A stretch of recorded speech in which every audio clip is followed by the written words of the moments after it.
Okay, so we discussed last week about dating, and we were talking about um, affirm bonding and communication. So we went over that last session or last video. And so today I wanted to talk about what happens when you're like, okay, I'm in a healthy situation, but I still struggle with having healthy I don't want to say debates, having healthy arguments. Mm-hmm. Having a healthy argument.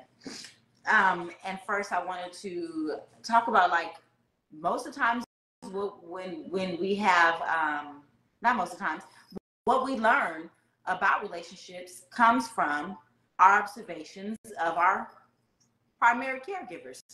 Yep. And so I'd like for you to think about, what did you see in your home when you were a kid? Like, how did you see your parents resolve conflict? How did you see your parents discuss things? Was it a healthy way? Was it unhealthy? Yes, I want you to take the time and figure out, like, okay, what did mine look like? Because for me, I'm going to share mine. And if you guys are on here, you guys can type it in. I don't know if Kia can see. Can you see? Mm-hmm. I can see. Okay. If the comments come in. But for me, my dad was a yeller. So my dad would be yelling. So in conflict, and there was a lot of manipulation in the conflict. Like, now that I'm older, right? Now I can see, okay, there was a lot of manipulation. It was a lot of gaslighting, a lot of okay, when I say manipulation, I don't think all manipulation is bad. I think there's some healthy manipulation. Like, as a therapist, I manipulate people into making better decisions. I can. The tools that they teach us, that's basically what it is, kind of. But it's a healthy type of manipulation to help you learn that, again, I'm always, you are the master of your life. And so I'm just here to give, like, let me give you little tools. Let's see if that works. Let's see if that, So for observing my parents, it was very unhealthy, manipulative behavior. So that's what I learned. So when I'm even raising my kids yelling, so they're seeing the same thing, right? I'm just right, just yelling to the top of my voice, yelling, and because that's what I was taught. Any examples, Kia? Absolutely. I do want to point out, I'm not seeing any comments, so I don't know if there are any comments there. Babe, are you moderating? Oh, I need you to. Okay. Sorry about that. So, because I just wanted to be sure I wasn't missing any comments just yet if we had it. So the way that I grew up was single household. It was just my mom. My dad did show up. Okay, yeah. I see a comment. Hey, Tara. Okay, so my mom was a single mom. My dad popped in through my very young years. So I don't remember a whole lot about him being there outside of, I do remember it was bad a lot when he was there. There was a lot of yelling and arguing, and my mom was always frustrated because she worked a lot and she probably was overwhelmed and tired. She typically worked 2 or 3 jobs. So there was a lot of, you need to do this, you need to do that. And, I was responsible for my sister. I was responsible for the household. And it was just very similar, like a lot of yelling, a lot of cussing, a lot of directives, but no guidance whatsoever. It was just like an expectation to know all of these different things that I'm supposed to do. So it was very stressful in that environment. I had a lot of anxiety in that environment. And of course, our parents did the best that they could, right? Right. They used Yes. the tools that they had during that time. So we are not bashing our parents. We want to make No. that clear to people, but I think it's important that we point these things out because they do Right. contribute to how we show up in Right. relationships. And it's interesting. I'm glad you said that, because I was thinking like, my dad was raised in a household where it's like 10 kids. It was like 10 kids. They didn't have a lot of finances, not much money, and it's like they only knew what they knew, right? And Mm-hmm. so, you only know, and then shoot, for not knowing how to again speak and um so if you don't so and then he was again part of 10. He was the youngest. I think he was like the ninth kid. So now I'm not seeing, right? Now I'm not seeing. So maybe I have to yell to be seen and be heard, Mm-hmm. right? In a room full of people. Yeah. So now that I'm older, I see these things, and I don't hold, I don't hold grudges, what is that? I don't hold nothing over my dad's head for that, Yeah. I know that again, and it's funny because, and I'm let me know because I'll be veering off because I'm just a little ADHD. My mother's husband was like, "That's why you're supposed to whoop kids." And what came to me, and I was like, that's interesting because historically or ancestrally, it's African culture, indigenous culture. The way they disciplined their children, they told stories. They told stories and taught them through songs and community. And it's like the Western culture was the one that was whooping, right? And so now it's instilled in us that beat your child, they shall not die. That's in the Bible. Mm-hmm. But and so now we've instilled that's how it's supposed to be. But culturally, we really taught our kids, and it was a community helping raise the kids, and we taught them through story and through guidance, right? So if we go back to that, right? Yeah. Okay, I digress. That was a good digression, though. I mean, because it is part of like our upbringing, right? And that was part of the culture. The spanking, the whooping, the extension cord, the tree branches, all of those things, which I think it does kind of tie in to this conversation as we talk about dealing with conflict, resolving conflict, because I've said this several times that I used to deal with anger issues. And I think that some of my anger issues derived from how I was disciplined, and that I wasn't heard, that my feelings weren't heard, but that I was getting punished, and that my thoughts didn't matter. It was, what did I say? That's all that matters. You don't have a voice here. And that led to me holding in a lot of anger. Yes. And so I think it definitely contributed to how I handled conflict. Yes. Being invalidated. Yeah. Children are to be seen and not heard. You're supposed to be quiet, and so my voice, my voice, or even if as a child, I have thoughts, right? And so we take this into adulthood in our relationships. And that doesn't even have to be romantic relationships. It could be friendships too. Even people pleasing, and doing because I can do that. And we've had this conversation before. I can lose myself in people, right? Because I want to make sure they're good, right? I'm like, and I realize this. I want to save people, right? Or I used to, because that's not what I do now. But saving them, and I'm like, oh, but I can help you, or how arrogant is that? I can help you, right? I'm the one that can. Yeah. And then, but I lose myself, like making sure they're good, make sure they're okay. I'm gonna do this for them because I care about them. This is what that looks like. Yeah. Right. Yeah. And I think we take that into, and then so what ends up happening if we are in that space of being resentful, we take that into our adulthood, into our relationships, because we start being resentful of that person. Because it's like, I remember I used to do this thing, and I would say yes, right? I would say yes. right? Because I felt like I was supposed to do that. That was what I was supposed to do, especially being a child. And then in church, you know, you're supposed to help others, and you're supposed to you're supposed to be the, I don't want to say doormat, but that's how it felt. You're supposed to put yourself aside, which is interesting because it's doormat love yourself as you love others. Because love yourself as you love others. But yeah, I would be so angry, right? I'd be so mad.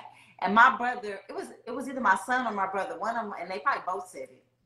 They was like, you know, you can say no. I can't say no. I gotta help. I'm supposed to help, right? But then if I'm helping in a space of I'm obligated, like it's an obligation. Now I'm resenting them. Now I don't even like them no more. Yeah. And they family, you know. But that's and if you're gonna help somebody, you know, in order to do that, it should be in a space of where I'm okay with doing this, and it's my choice and not an obligation to do it, right? So there's no resentment. Yeah. So okay, so yeah, so we carry that into our relationships. Even I think about childhood relationships and friendships that I had where I was like, oh, you know, like just letting kids walk over me, like, and they were like letting them tell me what to do, and you know. Yeah, you know, the interesting part when we talk about certain things, we can almost go back to that time, right? Yeah. Because I was able to watch you like kind of even go back in that space and then almost question yourself about that. Right. But we can't do anything about that now, right? Like what's done is done, but it is so introspective to be able to like have that moment and say, wow, like a lot of the things that I'm doing or that I've done is rooted in my childhood, and I'm still carrying that. You know, we're almost 50 years old. We've carried this for all of this time, and we keep identifying things that we have to continue to heal and work on and repair and unlearn. Like, so it's this continuum cycle, right? So what would you say are some healthy habits that get us to a place? Well, before we even get to the healthy habits, let's talk about like the unhealthy habits we do have in having our discussion, right? And so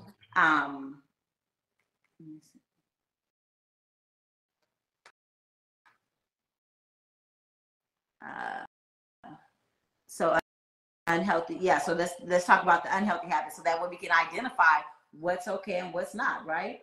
Right. And so one of them we mentioned was ignoring people, right? So you just stop and shut them out and ignore them, right? And I'm just not going to listen to you. So the thing is, here's the thing about like having typically having an argument, having a discussion or whatever you want to call it, is about resolving, right? It's about resolving. So if you're ignoring and you're like, I'm not talking to them, I ain't gonna listen to them, because they wrong, right? Then you're not gonna, there's nothing gonna be resolved. I remember when I was married, I felt like we kept going back to the same things over and over again. Typically, though, it was because I was controlling too. So I was the one, because he better do what I say, because I'm right, because that's important, because that's more important, is for me to be right and him to be wrong. Yeah, that works, but it doesn't. It didn't at all. Yeah, because it made me feel less than if I was wrong. It made me feel inadequate if I was wrong, right? Yeah. So I could never be wrong. So I think identifying, okay, am I trying to be right in this space? Am I trying to be right? And is it more important for me to be right and less important for our relationship to be healthier? Absolutely. I just did a video on that today. Segue. So in sync. So in sync. So in sync. Like, trying to be right, I used to do that all the time. I don't give a care about being right. I only want to resolve the issue at hand, right? And I want to learn the lesson that is presented in that situation so that we can move past it, learn from it, and grow from it. Yes. But being right, I've learned my lesson from doing that. Before, I would oftentimes, and that's in all relationships, I would do this across the board. I wasn't, I didn't just do it with romantic relationships. I was like this across the board. I just need to be right. And where does that get me? It didn't get me anywhere except for looking crazy as hell, because I'm so interested in arguing my point about being right that I lose sight of the bigger issue, which is, so this is how we're going to communicate every time? Is me trying to be right and you trying to defend yourself? Yeah. Yeah. That's toxic. It's toxic. Yeah. Yep. Yes. I was just in that. And I'm 47. I was in there 46. At 46, I was in there. Yeah. Last year. And also I was really good at too.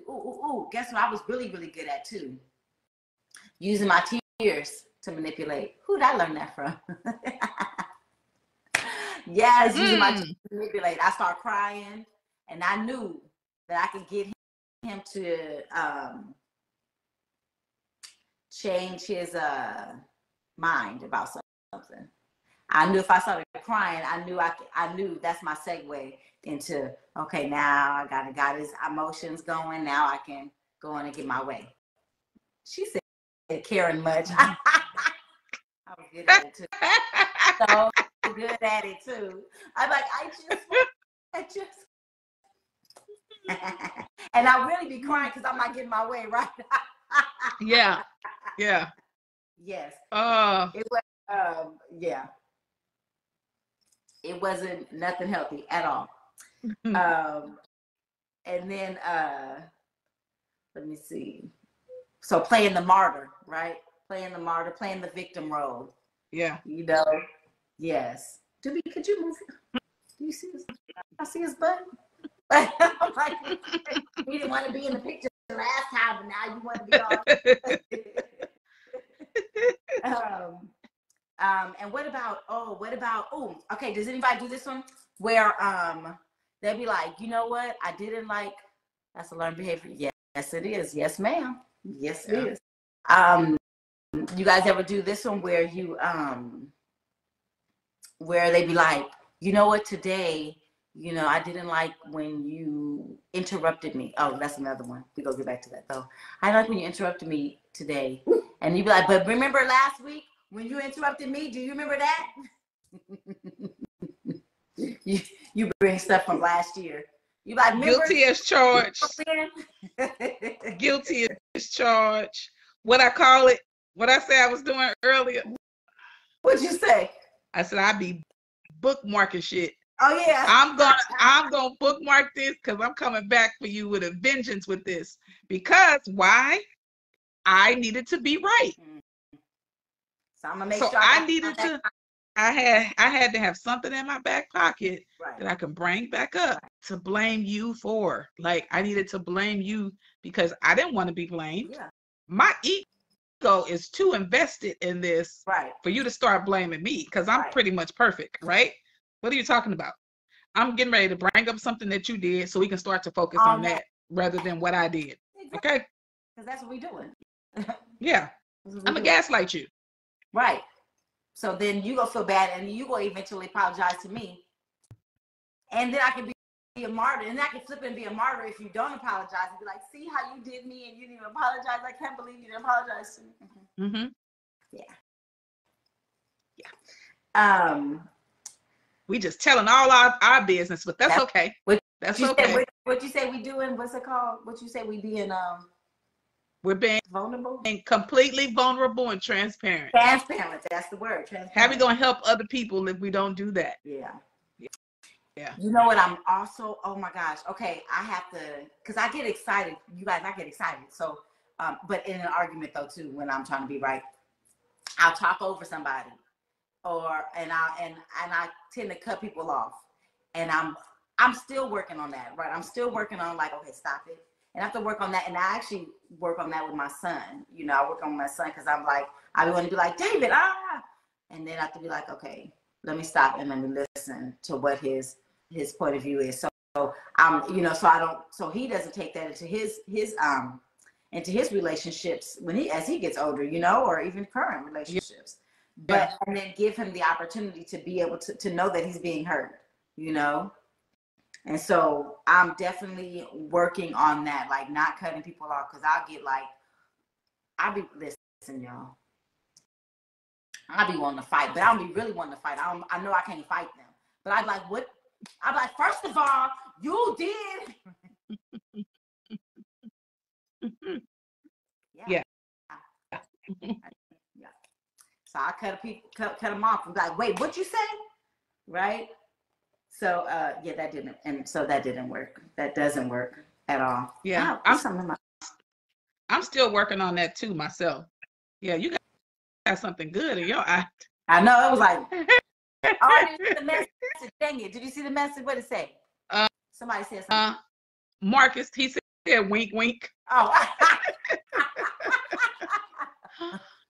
Oh my goodness.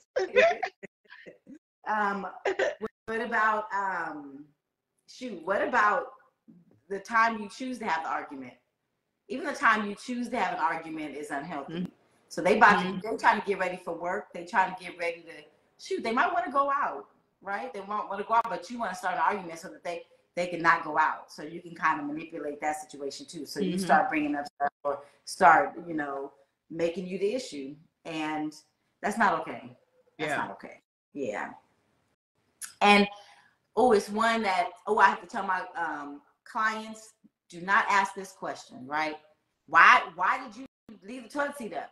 First of all, the why question is a setup. Like, the why question is a setup. Why'd you leave that? Even with kids, even doing this to kids is not okay. Why did you leave that gate open? But even when you like think about it though, if you do it to the kids and then you do it to an adult person, that's not okay. Like, yeah, don't ask me why. I'm an adult woman, so let's discuss. Like, okay, what is it? Is an issue? Is there an issue with what I chose? Right. Let's talk about the issue. Don't ask me why, because you really don't want to know the answer. Because you know when you ask your kids why, and you be like, I'm talking right now. You cut them off because I'm in my days. And why creates? I'm sorry, you was talking. No, but why creates a defense? Yeah. Right. Yes. I'm going to get defensive if you ask me why. This literally just happened to me with some work. My attorney said to me, why hasn't this been done? And I said, why are you asking me about why somebody else didn't do something? I don't like that question. Mm-hmm. It really, like, I'm still working on that. Right. Where that still triggers me. Mm-hmm. But it's not still, that's not a good question. Yeah. Like, because why? You like a child. First of all, you treat me like a child. Mm-hmm. Why did this not get done? That's not, like, it should be another way to formulate that. Mm-hmm. You know, is there another way you can see it? Is there another way you can say that? Because it sounds like you're attacking me. So is there another way you can say that? Because I know you don't want to hear the reason. So is there another? I can let you know, like, what occurred, why this didn't, or I can't even let you know if it's somebody else's job, right? Right. Yeah, I can't even tell you that. I can't tell you. Like, I don't like why questions to me, but that particular question wasn't even about me. It was about somebody else. Right. Like, I don't know. Yeah. Go ask them. Okay, can you see the comment? Because I can't see it. Yeah, Tara said it's penalty focused and not progress focused. Yes. Like you in trouble. You in trouble. Yep. Why you didn't put that up? Why you didn't do? Exactly. That's good. Mm-hmm. Penalty focus. We need to pin that comment to the top, because that's very good. I love that. Yes. Nick, that was all quick. You was like, we need to pin that to the top. It's like, boop, like magic. I have a moderator. Right. Babe is a great moderator. Don't be giving me the eye. I know, right? Oh, Lord. I put on some makeup, and I'll be like, because I don't usually wear makeup. You over there struggling. Man, I didn't put even eyeshadow on. I don't know what. I need somebody to put on my eye. You gonna have the people watching the replay like, oh, she blinking at me. I sure. She is single, but I'm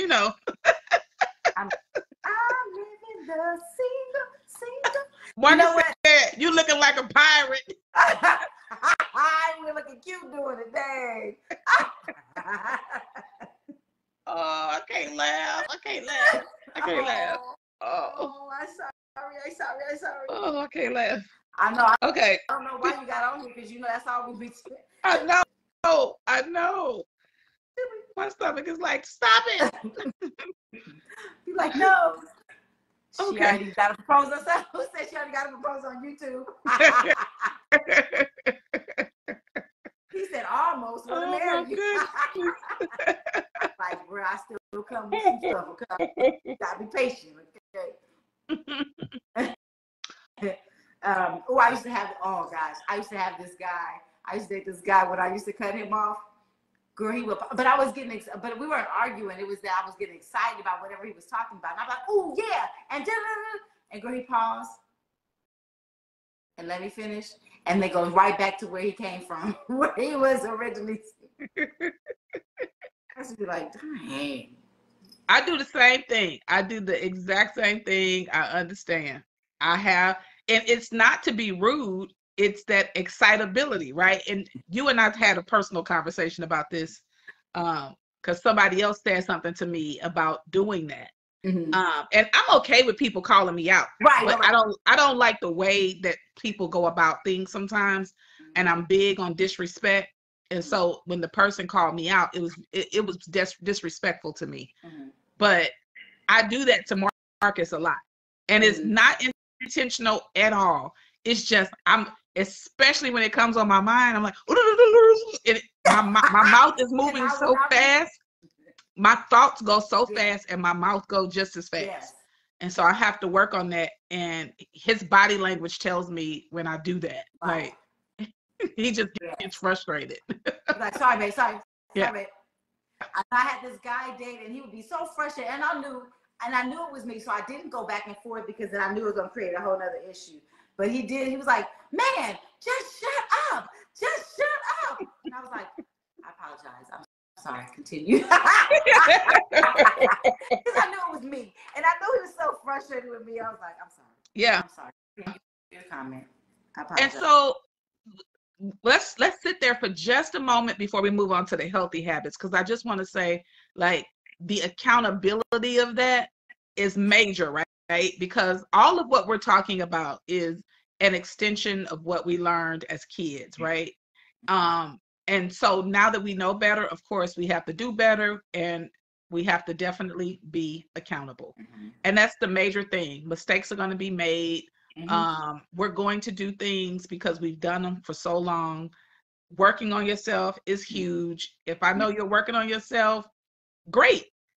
And that means you'll be accountable as well. It's just that I can't deal with people who don't want to be accountable for their behavior. Mm-hmm. And so, like, I think that's one of the last things that we can point out about unhealthy habits is, not being accountable. It's okay to make a mistake. It's okay to, do something that you learned and you've been doing it for 30 years or 40 years. But the biggest thing is holding yourself accountable, apologizing, and learning from that. I've been doing this whole cutoff thing for the 2 years we've been together. Mm-hmm. But I'm always reminded, okay, Kia, this is something you got to really think about, because it is aggravating for him, and I can understand that. And so how can I change that behavior? Okay, I need to be a lot more focused and thought about when we're having conversation.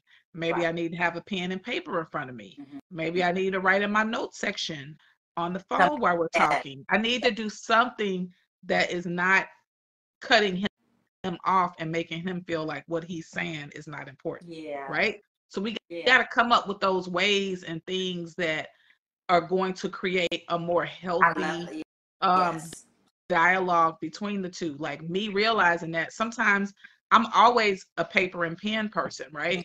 So sometimes I have to have that in front of me to be able to still respond to him, but not interrupt him. Yeah. You know? Yes. Yeah. And so I'm glad. So that's part of one of the like some healthy techniques. Too is I like how you came up with, okay, what can I use to better help him feel heard so I can prevent this from occurring, right? And so because again, the focus is about the relationship. The focus is about resolving whatever the conflict is and building the relationship, you know? And so you want to build the relationship because that's important. Yeah, that's important because when you're in a relationship that you want to again feel validated in the relationship, right? How often have we invalidated ourselves, right? And then now we're in a relationship doing the same thing to the person we're with, you know? Exactly. Said something bad to them, talk bad about them, you know? And that's the one thing I try not to do, right? Because I don't want to so I guess I don't want to crush them because I don't want to break somebody that I'm with, right? I want to break them because I want them to be strong. Like I don't want somebody that I can just rah and they're like, sorry. I don't want that. I don't want that because that doesn't help me. It doesn't build me up, right? Right. What does that say? The other person. I can't read it. What's it say back? Because I can't see it.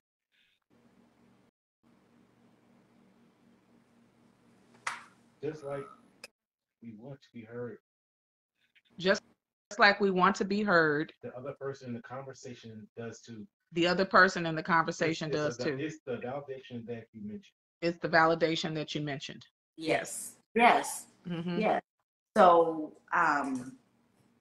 so one thing too is to consider, like, let's not argue in front of people, right? Not in front of the kids. Let's go resolve it somewhere else when we get a chance to, and then we can both actually just calm down before we even get to the conversation. Exactly. Avoid character assassination. So avoid like talking shit about it. Like, you know, avoid doing that. Like keep it with facts. Keep it with what the issue is at hand, right? Right? So you'd be like, that's why you got a booger in your nose the whole night. You be like, that has nothing to do with the conversation we're talking about today. Yeah.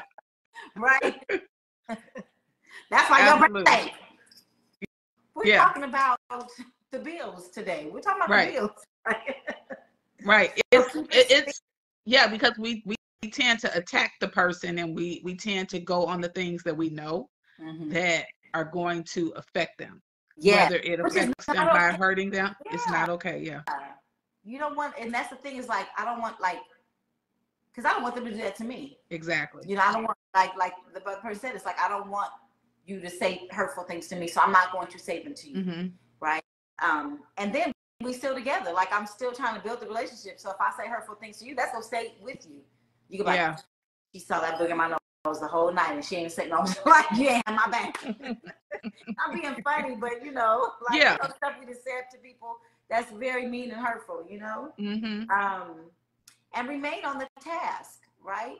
And so what I've been working on is reflective listening. I share this with my clients. I share this with my kids, my teen kids when they talk to their parents. Because sometimes I got to teach the teens to do what their parents need to be doing, right? Yeah.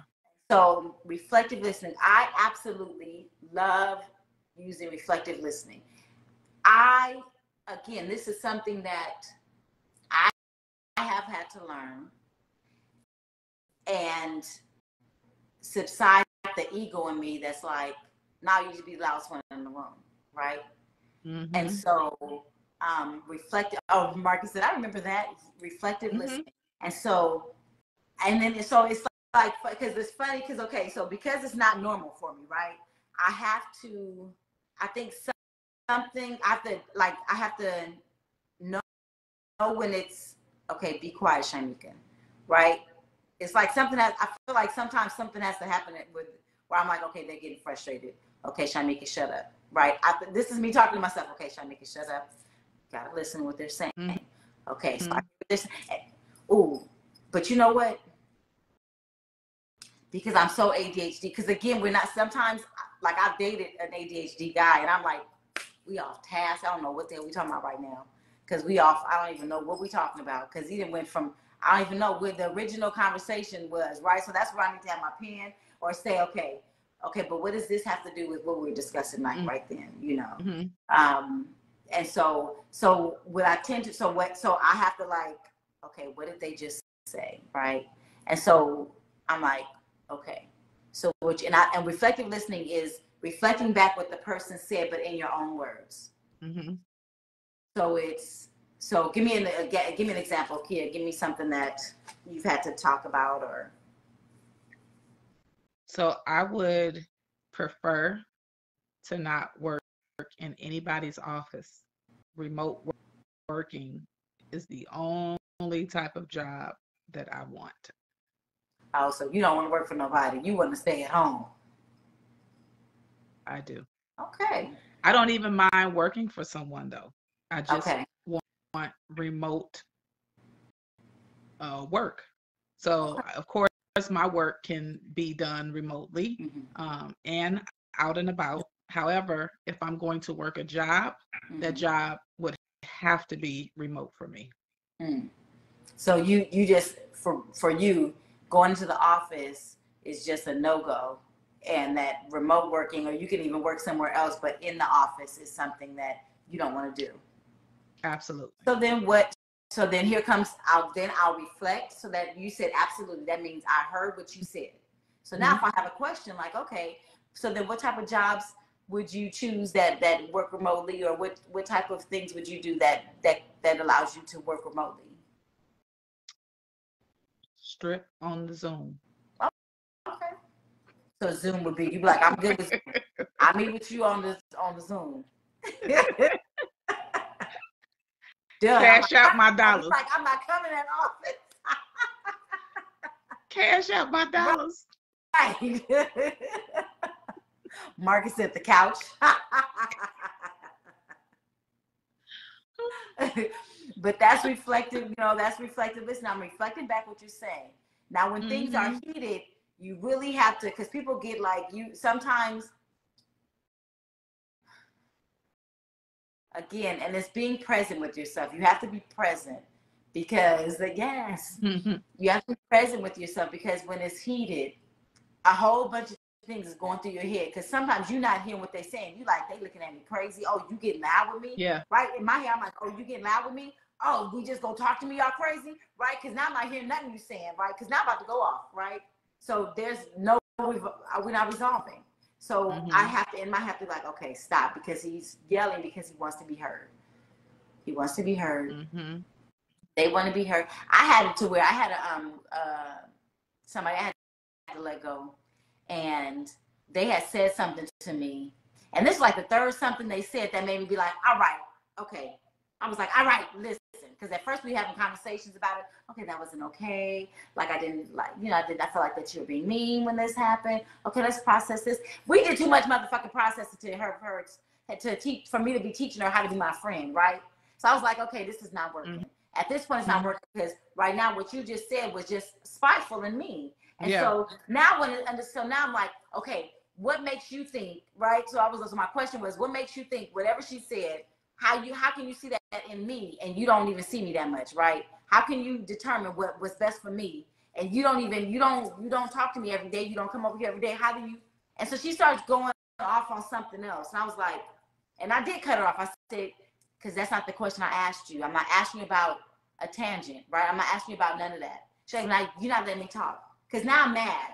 And there's no reflective listening, because really the comment was very mean and spiteful, and you just wanted to be mean.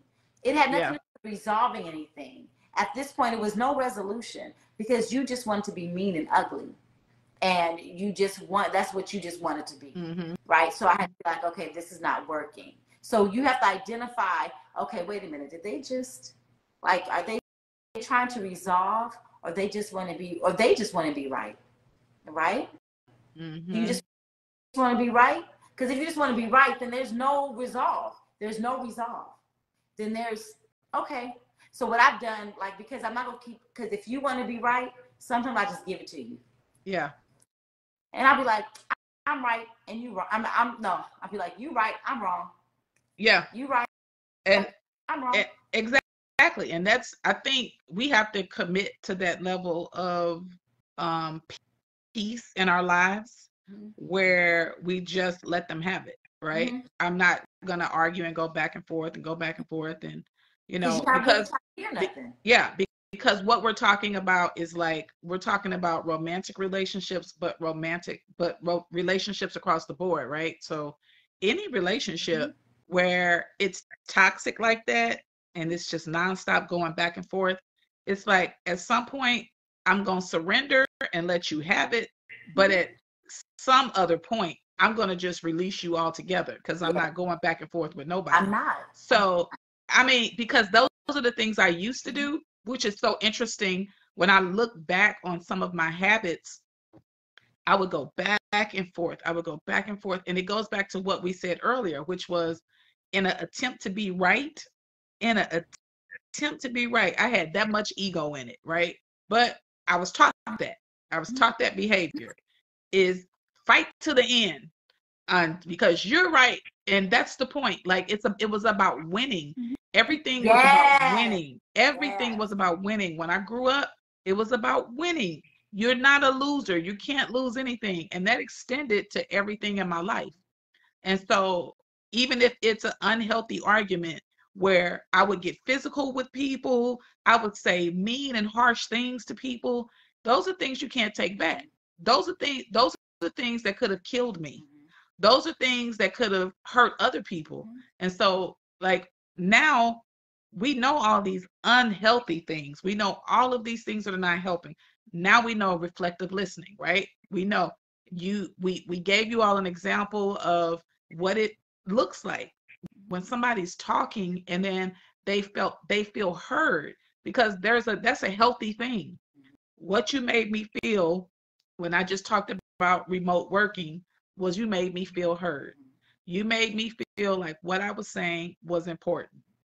Another thing that I feel like is important and healthy in terms of communicating with your partner or anybody else is being attentive, not looking all over the place, not on your phone, not with your lips turned up, but actually being attentive and paying attention to what they have to say. Right. You like, what you want to say? Yeah. Yeah. Because they immediately going on defense. Right. Immediately. Yeah. I know I have to, yes. So all those things too is me being, like, aware of me, right? I have to be aware of me. So I have to make sure I'm present. So when you're walking around, like you said, when you're looking around like you're not present, so I have to be like, okay. And I have to take me a deep breath. So I take me a deep breath, and I'm like, okay, it sounds like what you want to say and what you want me to hear is important. So hold on, give me a minute. So I'll ask for that minute, because I need to be in the space to be able to hear you, And so, yes, eye contact, body language is important. And in my head, I'm like, listen to what they're saying. Okay, hear what they're saying. And like I said, I like how you said, like, okay, let me get a notepad, and so I can make sure I've had it to, and I've done it to where, I've done this for people, and they're like, stop repeating what I said. That's what I said, right? And I'm like, okay, I'm just trying to get an understanding of what you're saying, because I want to make sure we resolve this issue. I really want to make sure that this is something we don't come back to, And so this is what I'm using to make sure you're heard, and I want you to feel heard. Yeah. And they're like, oh, okay. Okay. So it creates a peace, it just creates a more sense of peace. Yeah.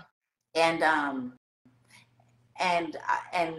also, and sometimes also it helps you identify too, because some people like trauma and drama. Some people like the arguing. Some people want to argue. Some people like to go back and forth with somebody. So if that's you, go ahead. Yeah. Because if you don't want to resolve anything and you want to continue to have unhealthy relationships, it's your choice. Yeah, and you can tell that because it's the people who go on the defense or the people who are upset because you're saying that to them. And so that lets you know, like, I might not be able to have a productive conversation with this person, right? Because they're on the defense, they're not holding themselves accountable, they're not being honest about, what the issues are. And so I may be just wasting my time here. And so in order to have those healthy habits, I think it's important that we actually are, what you said, present, and that we are honest with ourselves. We begin to remove the ego and understand, like, it's not about you being right. That's the furthest thing from the objective. If your objective in a disagreement is to just be right, and again, these are things that we both, admitted we've had to work through before, and it still may come up from time to time. But I think it's important that if you can identify that your objective is to always be right, that there may be some room for work there, right? So that you can have more healthy dialogue and habits in all of your relationships, because this is something that can go across the board. When we realize that these are healthy habits for us to have across the board with everybody, all of our relationships are healthy. And when we talk about these things, one of the things that I think is important is understanding you're going to attract what you are. So if you're argumentative, you're going to attract those kinds of people. If you are not trying to reach a peaceful objective, you're going to attract people that are in chaos and drama. That's just what it is. And so this is important to learn across the board, because it helps you with all of your relationships. And some people, too, you have to, again, like, I want to save somebody, right? So they get into relationships so they can, like, I can show them, right?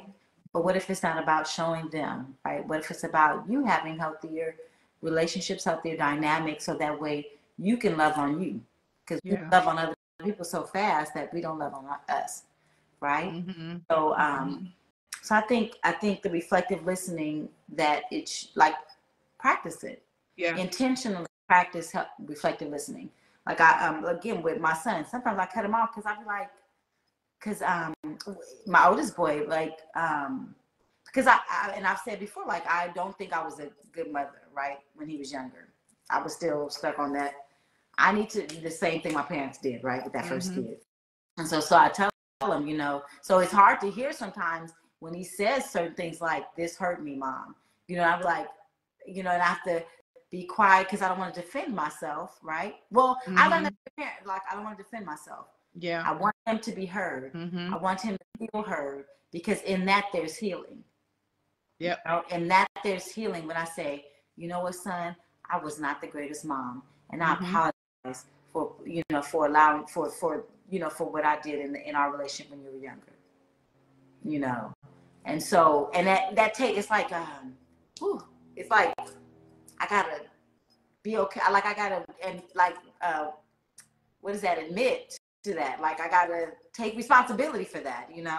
Yeah, absolutely. And I think, like, that's a good point. I did a just a small series on TikTok, having a conversation about pivoting in parenthood, right? And I had to talk about how I had to make some pivots in my parenting, and by doing that, I had to own some things. And that's what we have to do. You have to own it. When you can own it, that is the only route to healing. trying to be in denial or trying to make it something else. At the end of the day, I made some mistakes. And I've had to have the same conversation with Corey about those things. Hey, look, there are some mistakes that I've made. And, you know, these are the mistakes that I feel like I made. What's your point of view or your position on these things? Because I would like for us to have a conversation about it. I would like to know how you feel about what I felt like I did that could have been maybe hurtful to you, or maybe unclear for you, or maybe things that you think that could have been done differently. And so, like, let's have that conversation. Let's have an honest conversation about that. And then I listen. I shut up and I listen. I don't defend. I don't, you know, try to turn it around on him. I don't do any of those things. Yeah, it's just, it is what it is. I wasn't a perfect parent. None of us are, though, right? But that has nothing to do with it. I don't care about other people. I don't care about what my mother did, what their mother did. I care about my parenting. And so I have to deal with that. And it, just like in our relationships, I don't care about what other people are doing. I care about my relationship. Even in terms of, I remember early on when I was maybe with Marcus for just some months, and I think we had probably been together for 6 months, maybe longer. I think it probably was longer. And I said, we've never had an argument. We may have had disagreements, but we've never had an argument. And shockingly, some people were like, that's not normal. And I was like, what's not normal is the fact that we've believed that you have to have conflict constantly with people, that you have to be in drama constantly with people. That's what's not normal. Even me getting in this relationship got to see what wasn't normal, right? I got to see that's not normal. What I was doing before wasn't normal. Right. Even throughout the years, I've learned with certain friendships, that's not normal. So you have to, like, we've been taught that certain things were normal, but they're not. Life is not about drama and negativity and fighting people. But I grew up in those types of spaces. I grew up in spaces where there was constant conflict, constant drama, constant fighting. It was constant. And the moment that I understood and obtained peace, that changed my whole understanding of what I was intended to do. And it wasn't intended to be fighting and arguing and drama and conflict, but you have to unlearn that behavior, right? And I'm still unlearning some things. I'm still unlearning. Like, it's a continuous thing that I'm doing on this journey. I am continually learning to unlearn certain behaviors, certain habits, certain constructs that I just was taught that I need to release. And so that's good. I appreciate how you broke down reflective listening, how we were able to do some role playing as it relates to that. And now, how are we closing this thing out, Miss Shamika? You gonna say my regular? We can still have a few more minutes. Not yet. Okay. I was gonna say too, when you were saying that's not normal, like, it's not okay to, and even like it's not normal to have that conflict. We've been taught that it's normal and that's okay, and that's how it's supposed to be, right? Because again, you're supposed to be right. But you know what it does? It keeps you distracted. Distracted from what your purpose is. So when you keep jumping in relationships, your focus is all off when you have an argument. Because then you be thinking about what could have been, how it could have did, or even in an unhealthy relationship or unhealthy friendship, you thinking about what they doing, where they at, who, like, it's distracted from your purpose. And what if the purpose is bigger than just this right here? What if our purpose was to this might seem too drastic. I don't know. But what if our purpose in life was to love our life, enjoy it, and be a model of that so others can learn to love their life? Right? What if the focus is supposed to be on, let me do things that create joy for me? And I feel like I'm always bring this up. What are things that bring joy for me so that my kids can see what joy looks like? Yeah. So that my kids can see what peace looks like. So that those around me can see what joy and peace looks like. And what if I'm a model and a catalyst for that, for others? Mm-hmm. That was good. Yeah. So what if that's your forethought? Like, what if my goal is to make sure I'm joyful? Yeah. So what am I going to purposely, intentionally do today to create joy in my life for today and tomorrow? Yeah, that's good. That was good. That was heavy. Yeah, that was really heavy. Because I think we don't think about those things because we're so scatterbrained and we're so focused on all these other external things and external factors that we're not going inward as often as we need to, so that we can have, like, what's been amazing for me, and I know everybody's tired of me talking about and giving an example of Marcus and our relationship, but I have to do that because it truly is the most healthiest relationship I've been in.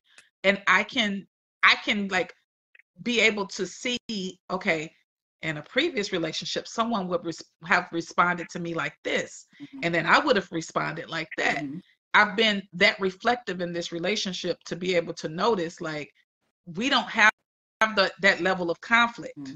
We don't have that level of, there's a need for us to go back and forth. There's a need for somebody to control. There's a need for somebody to be right. There's a need for somebody to try to prove a point.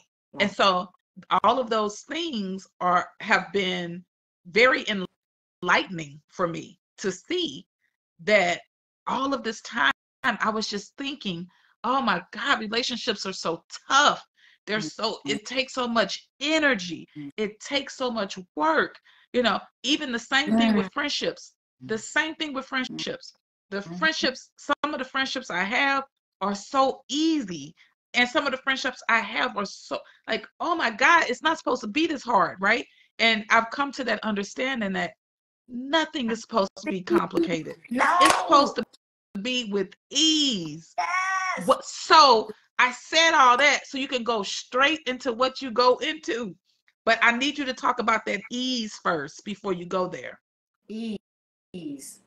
What if we were taught that things are supposed to be hard? You're supposed to work hard for your money. You're supposed to work hard for... Who told you that, Bush? Who told you that? So what if what you speak, you create? Watch what you speak. Watch what you speak. When they say, oh, I used to hate the one where they said, women are supposed to, like, women always have conflict. When I started changing that narrative, my relationship started changing. My relationship started changing when I changed that narrative. I don't have to choose trauma and drama. I don't have to. Yeah. Because it is a choice. I can choose ease. I can choose ease. So what if that's your new narrative? Yeah. Again, choosing joy and ease. Because, do you want to say it now? Yes. Because all of life comes to us with ease and joy and glory. Yes. How does it get any better than this? And what else is possible? Yes. I love it. I love it. That was so good. That was so good. So I hope that you all enjoyed this conversation. For those that are here live with us, thanks for sitting into this conversation with the DAR therapist, Shamika Arnold, on reflective listening to resolve conflict in all relationships. We believe that if you resolve conflict in one relationship, those tools will help you across the board with all of your relationships, so that the conflict is not the focal point, but that the resolution is the focal point, and that's what we wanted to share with you all this evening. So for those that watch the replay, don't forget #replay, and make sure you're subscribed to the page. And if you want to join our Facebook page, if you're out on YouTube, it's Date Affirm the Real. So thanks to my other half and baby, Marcus, for moderating. Yes, that's my sugar. And thanks to Shamika Arnold for her amazing energy, her wonderful education and experience that she shares with us every other Tuesday. So, hi, Doobie. Doobie made an appearance. Friday. So, until next time, you all, peace.